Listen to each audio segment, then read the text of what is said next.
Un feliz sábado, hermanos. Que Dios les bendiga en esta mañana. Estoy muy contento de poder estar acá con ustedes. Voy a preguntar como Dayana preguntó a los niños, ¿cómo amanecieron hoy?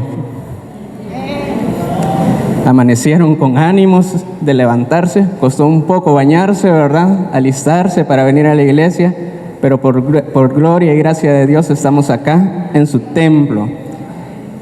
Quiero felicitar primeramente a los padres que se encuentran acá, así también a los que nos ven a través de las transmisiones en las redes sociales, por el Día del Padre. Quiero felicitarlos a cada uno.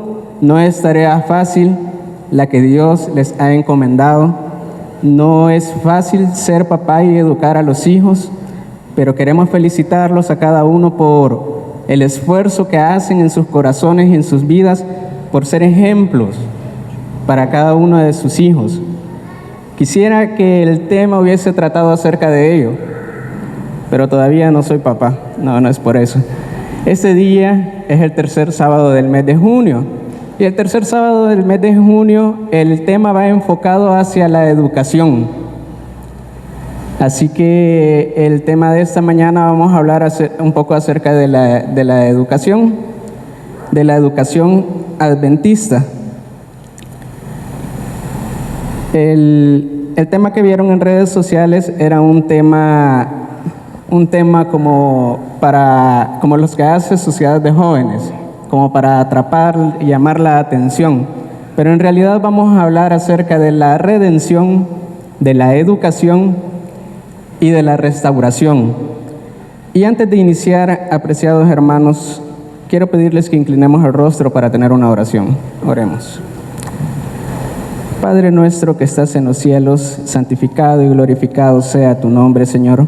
Te damos gracias por la vida que nos das, por un sábado más que nos permites estar en tu templo, por este culto en el que nos permites abrir tu palabra. Permite, Señor, que tu Santo Espíritu sea quien nos guíe, que seas tú quien nos ilumine, que tus santos ángeles nos acompañen en esta hora y que todo lo que hagamos y escuchemos y digamos sea para edificación de nuestras vidas espirituales. Bendícenos, que tú seas el invitado especial, porque te lo pedimos en el dulce nombre de Cristo Jesús. Amén. Educar es redimir. Yo creo que los adventistas nos familiarizamos con esa frase, sobre todo los que estudiamos en un colegio adventista.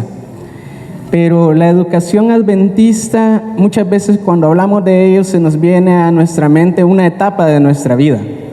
Se nos viene a la mente cuando hablamos de educación, las escuelas y los colegios, a donde nosotros nos formamos profesionalmente, a donde nuestros padres nos tuvieron a bien ponernos para poder aprender y para poder desarrollar nuestro intelecto y poder crecer y poder aprender, ya sea una profesión, un oficio o cualquier otra cosa.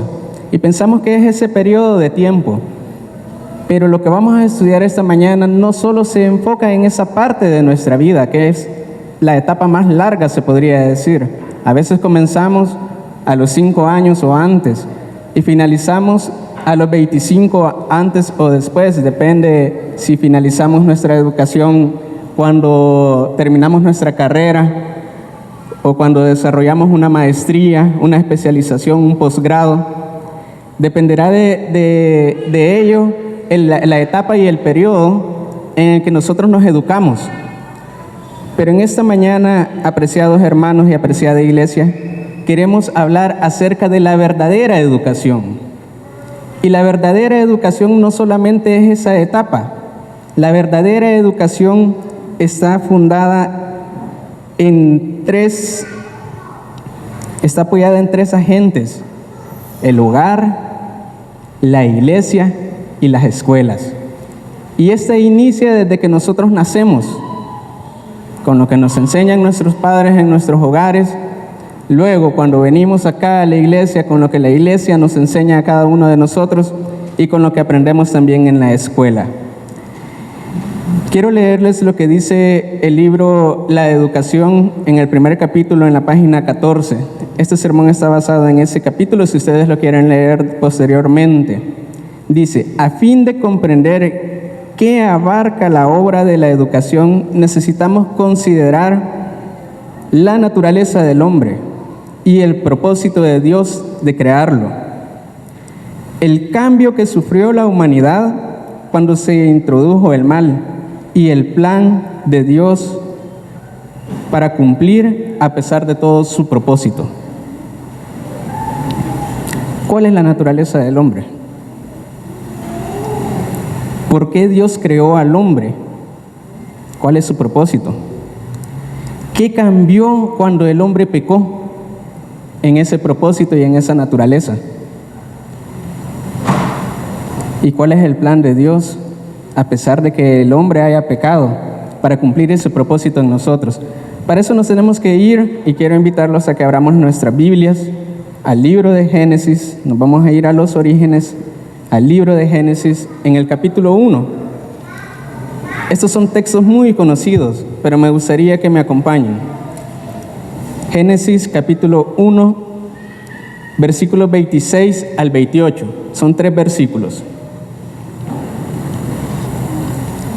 Génesis 1, 26 al 28. Dice la palabra de Dios: entonces dijo Dios: hagamos al hombre a nuestra imagen y semejanza, que domine en toda la tierra, sobre los peces del mar, sobre las aves y las bestias, y sobre todo animal que se arrastra sobre la tierra. Y Dios creó al hombre a su imagen, lo creó a imagen de Dios, hombre y mujer los creó. Y los bendijo Dios con estas palabras: reprodúzcanse, multiplíquense y llenen la tierra, domínenla, sean los señores de los peces del mar y de las aves de los cielos y de todos los seres que se arrastran sobre la tierra.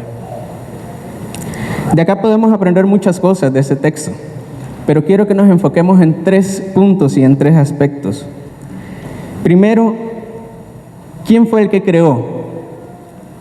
Fue Dios. Y necesito decirlo, porque muchas veces el mundo nos enseña otras filosofías.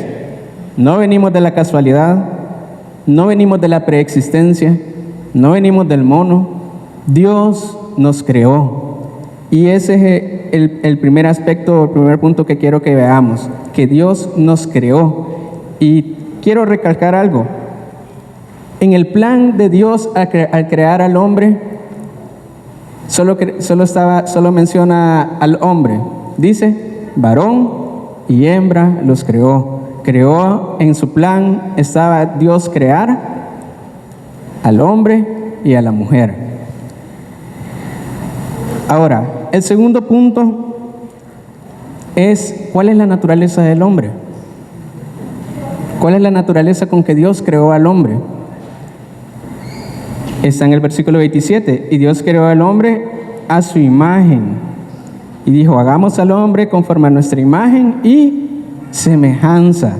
La naturaleza por la cual fuimos creados nosotros como seres humanos es la imagen de Dios y su semejanza. Fuimos creados a su imagen y a su semejanza, una creación especial y única, diferente de todo lo que había creado anteriormente. Y lo tercero, en el pasaje podemos destacar el propósito por el cual fuimos creados. ¿Cuál es el propósito por el cual fuimos creados? Para administrar esta tierra, que se enseñoree, dice, sobre los peces del mar, sobre las aves de los cielos y sobre todo lo que se arrastra. Fuimos creados para ser administradores de este mundo. Fuimos creados para ser administradores de lo que Él también había creado antes, de lo que Dios había creado antes. Entonces, si el origen de lo que hay en la naturaleza es Dios, cualquier cosa dentro de la educación tiene que estar enfocada o tiene que estar relacionada con Dios, así como las ciencias, las matemáticas, la ética, la cívica. Cualquier materia tiene que estar enfocada y tiene que estar relacionada con Dios, porque Él es el origen de todo, Él fue el que lo creó. Si nosotros enseñamos a nuestros hijos a amar, la razón es porque Dios ama. Si se le enseña a ser íntegro, es porque ¿qué? Porque Dios es íntegro. Cualquier valor o enseñanza o asignatura debe considerar a Dios. Todo debe considerar a Dios. Y en el libro de la educación también la hermana de White escribió lo siguiente: todo ser creado a la imagen de Dios está dotado de una facultad semejante a la del Creador, la individualidad, la facultad de pensar y la facultad de hacer. Aquí estamos hablando cuando Dios creó al hombre. Lo creó con la facultad de ser un individuo, de ser una persona que piensa y de ser una persona que también hace y actúa. Le dio esa cualidad en el Edén.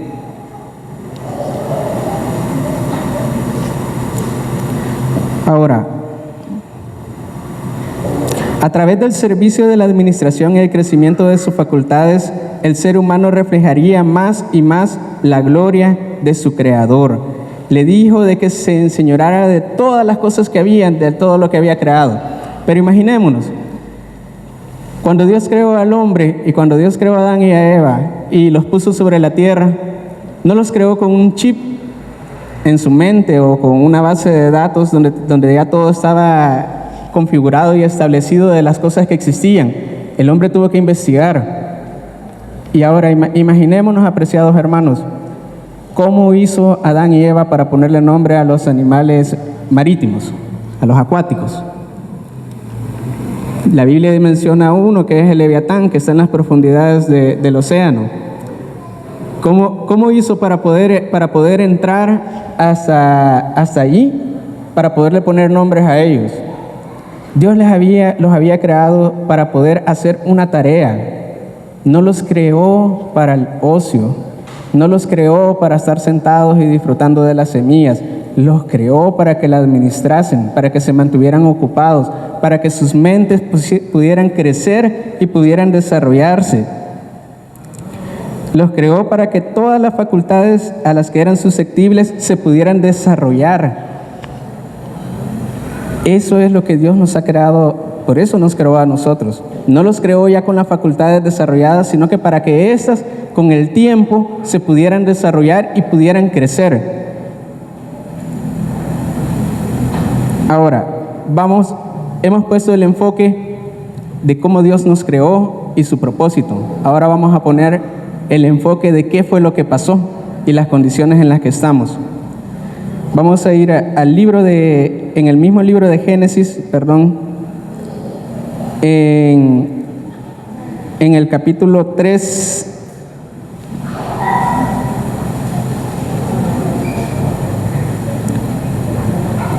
en el capítulo 3, versículos 6 al 13. Les invito también que lo leamos, es un texto conocido también. Dice, el versículo 6, la mujer vio que el árbol era bueno para comer, apetecible a los ojos y codiciable para alcanzar sabiduría. Tomó entonces uno de sus frutos y lo comió, y le dio a su marido que estaba con ella, y él también comió. En ese instante se le abrieron los ojos a los dos, y se dieron cuenta que estaban desnudos. Entonces tejieron hojas de higuera y se cubrieron con ellas. El hombre y su mujer oyeron la voz de Dios, el Señor, que iba y venía por el huerto con el viento del día. Entonces corrieron a esconderse entre los árboles del huerto para huir de la presencia del Señor. Pero Dios, el Señor, llamó al hombre y le dijo, ¿dónde andas? Y él respondió, oí tu voz en el huerto y tuve miedo, pues estoy desnudo, por eso me escondí. Dijo Dios, ¿y quién te dijo que estabas desnudo? ¿Acaso has comido del árbol que yo te ordené que no comieras? Y el hombre respondió, la mujer que me dices por compañera fue quien me dio del árbol y yo comí. Entonces Dios el Señor le dijo a la mujer, ¿qué es lo que has hecho? Y la mujer dijo, la serpiente me engañó y comí. Ahora vemos la contraparte. ¿Qué fue lo que se perdió en ese momento? Porque muchas veces vemos ese texto y sabemos de que el pecado entró y con eso hubo la muerte. Pero ¿qué se perdió qué se perdió también aparte de ello? Se perdió, exacto, la relación directa que se tenía con Dios. O sea, se perdió todo. Apreciados hermanos, el espíritu de profecía lo dice de la siguiente manera: las facultades físicas se debilitaron, su capacidad mental disminuyó y su visión espiritual se oscureció. Cuando pecaron, ¿qué fue lo primero que se dieron cuenta? Que estaban desnudos. Y con el pecado trajo consigo consecuencias también en el mundo, en lo físico. Se produjeron cardos y espinas. Entonces, ¿cuál fue la primera consecuencia? ¿Cuáles facultades se debilitaron primero? Las facultades físicas se debilitaron. Luego se debilitaron las facultades mentales. ¿Qué fue lo que pasó con Adán y Eva cuando escucharon la voz de Dios que los llamaba? Tuvieron miedo, el miedo entró a su mente. Y cuando se vieron desnudos, ¿se sintieron cómo? Avergonzados. También entró en ese momento en la mente del ser humano el egoísmo y el orgullo. ¿Por qué? Cuando les preguntó si habían comido del árbol del huerto, ¿cuál fue la respuesta? La mujer que me diste, la serpiente que tú creaste. Y al final, ¿a quién le estaban echando la culpa? A Dios. ¿Y acaso eso no es una visión espiritual oscurecida? La visión espiritual con la que había sido creado el hombre se había perdido. La capacidad de poder ver espiritualmente la palabra de Dios, los mandatos de Dios, la relación que tenían, como dice la hermana, con Dios, se había cortado y se había perdido. Ahora, por eso es de que en 2 de Timoteo 3, 2, 4 nos describe cómo se encuentra la sociedad en estos días. Y nos dice que hay hombres amadores de sí mismos, ávaros, vanagloriosos, soberbios, blasfemos, desobedientes a los padres, ingratos, impíos, sin afecto natural, implacables, calumniadores, intemperantes, crueles, aborrecedores de lo bueno, traidores, impetuosos, infatuos, amadores de los deleites más que de Dios. El hombre, dice 1 Corintios 2:14, el hombre natural no percibe las cosas que son del Espíritu de Dios, porque para él son locura y no las puede entender, porque se han de discernir espiritualmente. Lo que es espiritual se discierne de forma espiritual. Pero si nuestras facultades espirituales están debilitadas o se debilitaron con el pecado, ¿cómo vamos a hacer para discernir? ¿Cómo vamos a hacer para saber? Y aquí voy a entrar en un tema, un poco en una pregunta que es muy difícil, sobre todo para los jóvenes de nuestra iglesia. Y es una pregunta que por lo general se da en sociedades de jóvenes, para los jóvenes. ¿Qué tiene de malo ir al cine? ¿Qué tiene de malo ir a los estadios, por ejemplo? O para los hermanos, para que no solo nos enfoquemos en los jóvenes. ¿Qué tiene de malo ver una novela? ¿O qué tiene de malo ver una serie? ¿Tiene algo de malo? Y quiero que noten que lo que vamos a ver ahorita y lo que yo les quiero decir es un principio. Es un principio que quiero que aprendamos y que quiero que aprendamos a través de estas dos historias. Imaginémonos que cuando tomamos la decisión de ir a ver una película al cine, veámoslo como cuando nosotros tomamos un producto para alimentarnos y vemos no todos tenemos esa costumbre, yo admiro a los que de verdad la tienen, y vemos el producto, qué es lo que tiene que me va a nutrir mi cuerpo, y según eso lo compramos. Imagínense si vemos esa etiqueta cuando vamos al cine. Yo les pregunto, ¿cuáles facultades físicas se alimentan al ir al cine? Y no solo lo pongamos en el cine, pongámoslo también en nuestros hogares, porque algunos van a decir, sí, en la casa también se miran películas. Pongámoslo en nuestros hogares o en el cine. cualquiera de los dos. ¿Qué facultades físicas alimentamos cuando vemos una película de Hollywood? Si cuando se va al cine lo que se compran son palomitas, lo que se compra son hot dogs, lo que se compra es pizza, es comida como la conocemos, comida chatarra. Entonces, ¿qué facultades físicas alimentamos? Ninguna, ¿verdad? ¿Qué facultades mentales alimentamos cuando hacemos estas cosas? ¿Qué está enseñando Hollywood?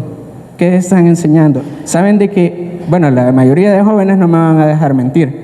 En casi todas las películas y todas las series se está teniendo en cuenta la inclusión. Se está tomando en cuenta la inclusión. Ahora no es raro ver en una película o en una serie que un hombre está con un hombre, que una mujer está con una mujer. Eso es lo que se está enseñando.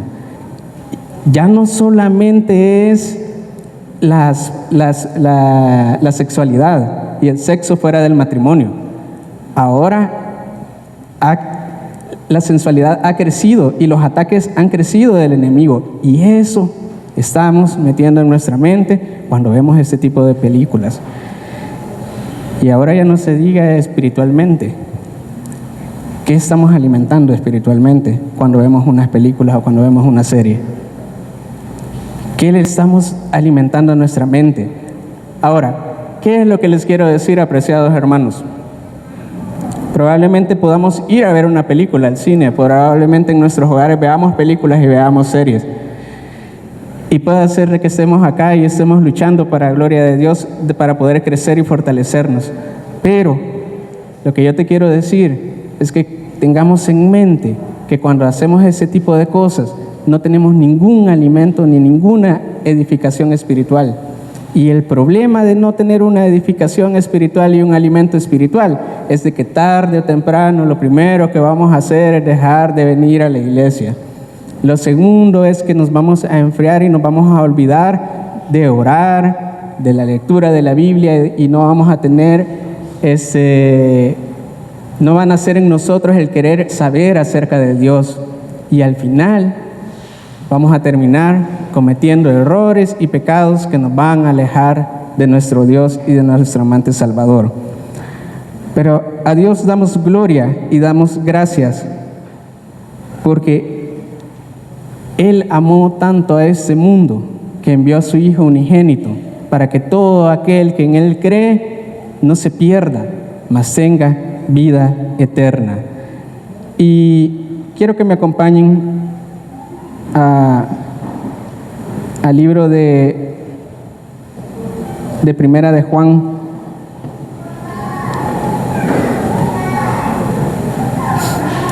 Quiero que lo vean como lo dice Juan.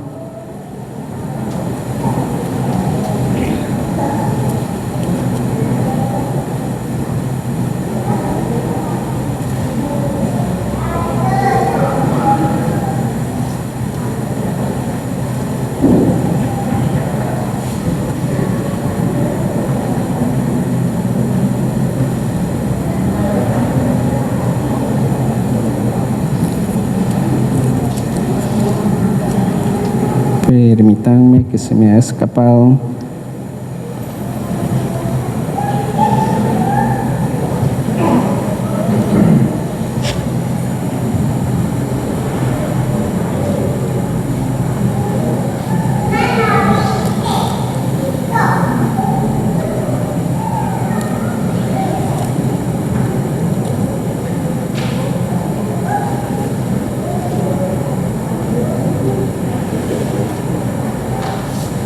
Se me ha escapado el texto.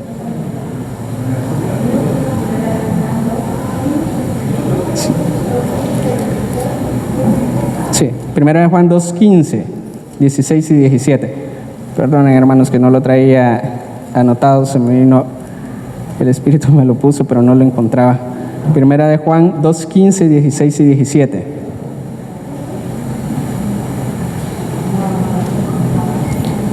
Dice: no amen al mundo ni las cosas que están en el mundo.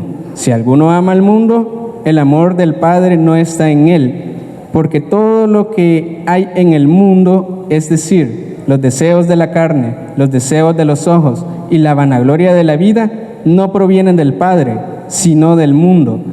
El mundo y sus deseos pasan, pero el que hace la voluntad de Dios permanece para siempre. Nos dice que no amemos al mundo ni las cosas del mundo. Entonces el punto en cuestión está acá, en quién amamos, en quién nos decidimos nosotros amar, sobre quién nosotros decidimos que las facultades crezcan en nuestra mente y en nuestro aspecto físico y en nuestra vida espiritual. La hermana de White lo dice de la siguiente manera en el mismo libro de la educación: la obra de la redención debía restaurar al hombre a la imagen de su Hacedor, devolverlo a la perfección con que había sido creado, promover el desarrollo del cuerpo, la mente y el alma, a fin de que llevara a cabo el propósito divino para el cual los seres humanos habíamos sido creados. Este es el objetivo de la educación y el gran propósito de la vida. Todo lo que tenemos acá en la iglesia, y por eso es que es importante también en nuestros hogares. Ahora notan por qué es importante en nuestros hogares el culto familiar, el estudio de la palabra de Dios con nuestros hijos.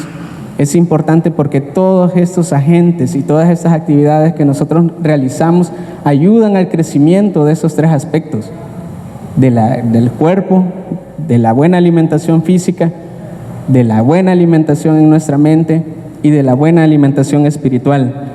Igual acá en la iglesia, muchas veces para los jóvenes no es atractivo venir a la iglesia, no es atractivo la sociedad de jóvenes, son aburridos los temas, no es atractivo los clubes, hay mucha disciplina, pero cada cosa que la iglesia tiene y cada departamento ha sido creado con el propósito de edificar a la iglesia, con el propósito de edificar nuestras vidas. Obra misionera ha sido hecho para edificar la vida espiritual de aquellos que les gusta salir a visitar y predicar la palabra de Dios.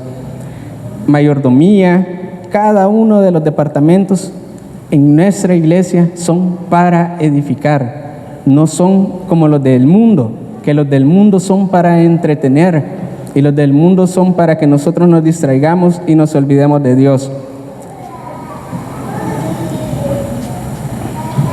Les leo en Patriarcas y Profetas en la página 435. Muchas de las diversiones que son populares en el mundo hoy, aún entre aquellos que se llaman cristianos, tienden al mismo fin que perseguían las de los paganos. Son en verdad pocas las diversiones que Satanás no aprovecha para destruir las almas. Por medio de las representaciones dramáticas, ha obrado durante siglos para excitar las pasiones y glorificar el vicio. La ópera, con sus exhibiciones fascinadoras y su música embelezadora, las mascaradas, los bailes y los juegos de naipes son cosas que Satanás usa para quebrantar los muros de los santos principios y abrir la puerta a la sensualidad.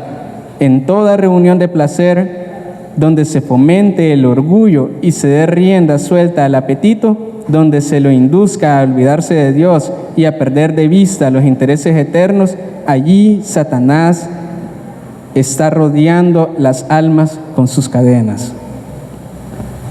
Todo aquello que nos induce hacia el orgullo, todo aquello que nos induce hacia las pasiones, todo aquello que nos induce hacia la sensualidad, hacia el egoísmo, son trampas de Satanás, del enemigo, y él está poniendo las cadenas sobre nosotros, y a veces nosotros de eso es lo que no nos damos cuenta. En una de las parábolas muy conocidas de Jesús, que se encuentra en Mateo 25, la parábola de las 10 vírgenes, yo les pregunto, apreciados hermanos, ¿cuántas vírgenes cabecearon? Todas, las 10 cabecearon. ¿Por qué? Porque la oscuridad es densa en este mundo y el enemigo cada vez está poniendo más trampas para cada uno de nosotros, porque las tinieblas cada vez son más densas. Todas cabecearon, pero ¿cuál fue la diferencia entre las 5 prudentes y las 5 insensatas? Que 5 estaban preparadas y llevaban consigo suficiente aceite. 5 en sus vidas decidieron alimentarse de la palabra de Dios. Decidieron estar dentro de la iglesia para poder tener una verdadera educación. Decidieron estar dentro de un colegio adventista para tener una verdadera educación. Decidieron que en sus hogares se predicara la palabra de Dios para tener una verdadera educación, para que sus facultades físicas, mentales y espirituales no fueran obstruidas y pudieran crecer. Y finalizo con lo siguiente. La historia que hemos estado estudiando en la lección, y la pongo de ejemplo porque es la que tenemos más fresca en nuestra mente. La historia de José. José creció en un ambiente desafortunado. Creció en una familia donde existía la poligamia. Tenía hermanos que pertenecían a otra madre. Tenía hermanos egoístas, hermanos que le deseaban lo malo porque le desearon la muerte y lo vendieron. Pero ¿por qué perseveró José? ¿Qué es lo que vimos en la lección de esta semana? A mí me sorprendió mucho la respuesta de José al final cuando le dijo a sus hermanos quién era. Y les dijo, no se preocupen, que Dios me envió aquí enfrente de sus ojos para preservar a este pueblo. Los ojos de José siempre estuvieron puestos en las cosas de Dios. Ese fue el éxito de José. Él estuvo cada día creciendo y desarrollándose en sus facultades físicas, en sus facultades mentales y en sus facultades espirituales. ¿Qué es lo que nos enseña el entretenimiento en el mundo? A estar sentados. Perdemos mucho tiempo en ello y aprendemos muy poco, cuando ese tiempo lo podríamos estar ocupando para aprender acerca de Dios y de las cosas del cielo. Lo pudiéramos estar ocupando para desarrollar nuestras facultades en nuestras profesiones y en nuestro trabajo. Pero perdemos mucho tiempo en el entretenimiento. José no lo perdía, a pesar de que las situaciones de él eran contrarias, eran adversas, eran difíciles. Él se mantenía siempre trabajando y siempre en armonía con Dios. La verdadera educación es el desarrollo armonioso de las facultades físicas, mentales y espirituales. Y quiero que busquemos, para finalizar, el libro de Mateo 5 y el versículo 16.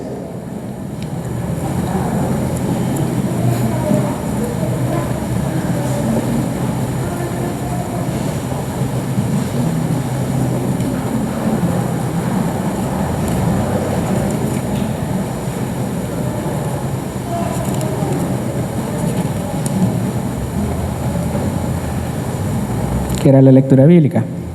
Dice,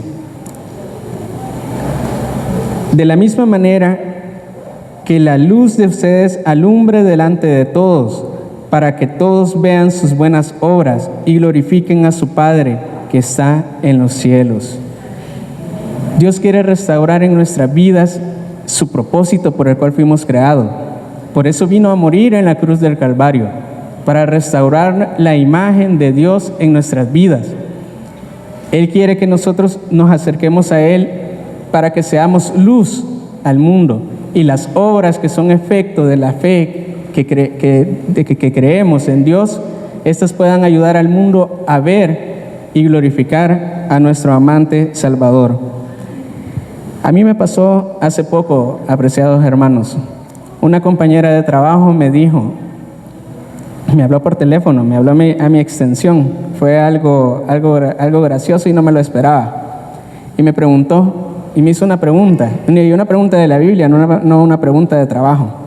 Estaba leyendo 1 Corintios 14 y me dijo, ¿y el don de lenguas? ¿Ustedes creen en el don de lenguas? Y yo, como todo buen adventista, le expliqué, no, el don de lenguas fue impartido en el Pentecostés, y el don de lenguas significa de que Dios le da la interpretación o la facultad de poder hablar a otros en otro idioma para que entiendan, y le expliqué. Y me dijo, ¿y 1 Corintios 14? Y ese es un libro bien confuso. Y me quedé, como que no lo había leído, ya lo había leído antes. Y no supe qué responderle. ¿Saben, hermanos, qué es lo que les quiero decir? Es de que afuera hay muchos que están estudiando la palabra de Dios y la están estudiando sinceramente. Y nosotros a veces estamos perdiendo mucho el tiempo en distracciones. Y nuestras facultades, que ya de por sí están estropeadas por el pecado, cada vez se bloquean más, a tal grado que cuando nos enfrentemos a este tipo de situaciones no vamos a hallar qué responder. Y ahora, cuando se den las cosas finales y los eventos finales, la pregunta es, ¿cómo vamos a reaccionar? Si no vamos a poder discernir entre lo bueno y lo malo. Así que yo los invito, apreciados hermanos, a que busquemos a Dios, a que busquémoslo en su palabra. Él ya lo hizo todo, Él ya murió en la cruz del Calvario y está dispuesto a recibirnos para poder crecer espiritualmente. Que Dios les bendiga.